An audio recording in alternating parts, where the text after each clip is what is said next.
4 friends from 4 different parts of the world now living in Canada. A Muslim from Egypt, a Parisian, a New Yorker, and their cameraman from Turkey. They staged this demonstration earlier this week in a busy Montreal subway station after the Paris attacks. They wanted to share this message with the world, that they cannot separate us. And their message is getting noticed. They've already had more than 1 million views on social media, and there's more behind the story. Joining us now is Matt Dehaer and Thomas Bragg in Montreal and Amar Kandil in Squamish, British Columbia. Hello to you all. Hello. Hi, how's it going? All right. Thanks for having us. Yeah, well, this story is really amazing. I was watching this video last night, and it really is. It's lighthearted, but it's touching at the same time. Matt, let's start with you. Tell us about yourself and how you came up with this idea. Yep. So we started a YouTube channel 4 months ago, the 4 of us. We were frustrated with our lives. We were all in our early 20s. Then we decided, you know what, let's do stuff that gets us out of our comfort zones. So we started a YouTube channel called Generation Why Not? And what we did is every day for 30 days, we did things we'd never done before. And the project got a lot of traction. So we ended up moving in together and making a video every Monday of going after these goals and like challenging millennials to go after the things that matter to them.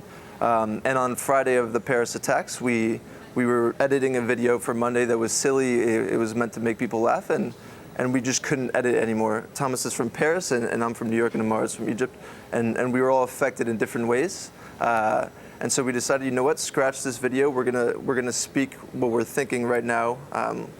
That we're frustrated with these acts of terror, that we're saddened by them, and we're gonna prove to these terrorists that we're gonna come together and act in defiance. And Thomas, I understand that you're from Paris. You knew someone that was at the Bataclan. What happened? Yeah, he's an old judo partner of mine, and he was there with his wife as he's a policeman, but he was there as a civilian. And there's still, the whole story is still not out yet, but it's he was shot in the back, and while he was trying to protect his wife, and while the gunmen were reloading, he helped his wife and 3 other people there escape. And right now he's in the hospital in the emergency state. We still don't know exactly how he's doing. He's survived and he can talk, but we don't know at what state his body is in. Yeah. But yeah, he's a hero. Apparently, he tried to jump on one of the attackers. So many amazing stories. Amar, after the Paris attacks, you posted a message on social media, and you received some hateful messages afterwards. Tell us about that. So it was Prime Minister Trudeau's Facebook post that, guys, we should not fall for this. This is just that. This is their goal. This is the terrorist goal behind attacks like this. The Islamophobic backlash that it's gonna produce is only intended by these terrorists because it only lends credence to their narrative.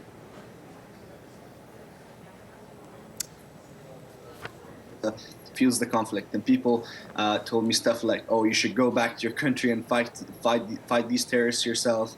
Like there's no place for you over here." And then people started like petitioning against the Syrian refugees.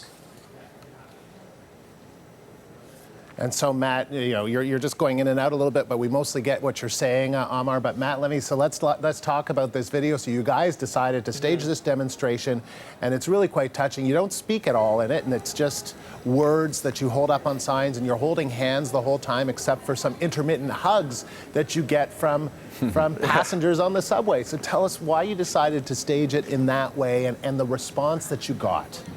So we actually chose the busiest metro station in Montreal, which was Berry-UQAM, and we chose it at a specific hour at 9 o'clock where we knew it'd be rush hour traffic, and we set ourselves up right in the middle of the metro, and we knew people would be coming out of the train and just seeing what was going on.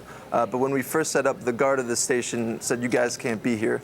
And we were like, "Sir, please just let us stay for 5 minutes. We just want to make a message, and we'll be out of your way." So he let us stay, and he's like, "Okay, I'm gonna go get the police." But by the time he came back, there was such a huge crowd around us of people taking pictures, of people coming up to us and hugging us and crying, that he came up to us and he shook our hands and he was like, "You guys can stay. This is powerful." And throughout the hour, people kept coming up to us, and we were just so overwhelmed. And we describe it as the most human moment we've ever experienced. It was just pure eye to eye, human contact, and yeah, it was beautiful. And so, Ammar, what was that like for you? Because you hold a sign and it says, "I am a Muslim," and I know you hold other signs and they say, "This is my best friend to my right, to my left," or you're obviously all very close. What was that like for you? Did you have any fear? I had a lot of fear given the comments from the night before. I was very scared of confrontation. Just like citizen passing by and seeing this who wouldn't be happy necessarily with the message we're sending at. But 100%, as Matt mentioned, 100% of the responses were positive, and we were overwhelmed by the amount of kindness and just peacefulness in the metro station. And I understand, Thomas, so the police eventually did come, but they didn't arrest you or they didn't kick you out. They started taking pictures and wanting to be kind of part of it as well?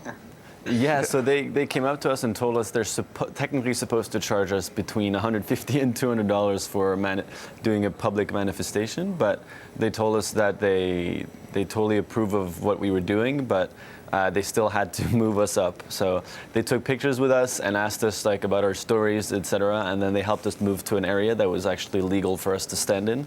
It was mostly for security reasons so that we don't block any exits and stuff. But no, they were very kind. People thought we were getting arrested, but not at all. The police were very kind to us and yeah, helped us find another spot to stand in. And Matt, you know, I mean, it really is. It's interesting that you say that this was the most human moment in your life, and I can see that. It felt so human. What do you think it is about this video that just really made people stop and look and take pictures and want to hug you and talk to you?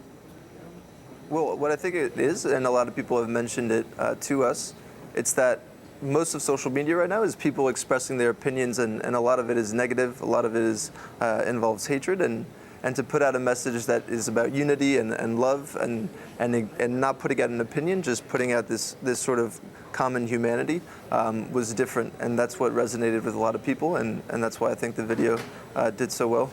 Ammar?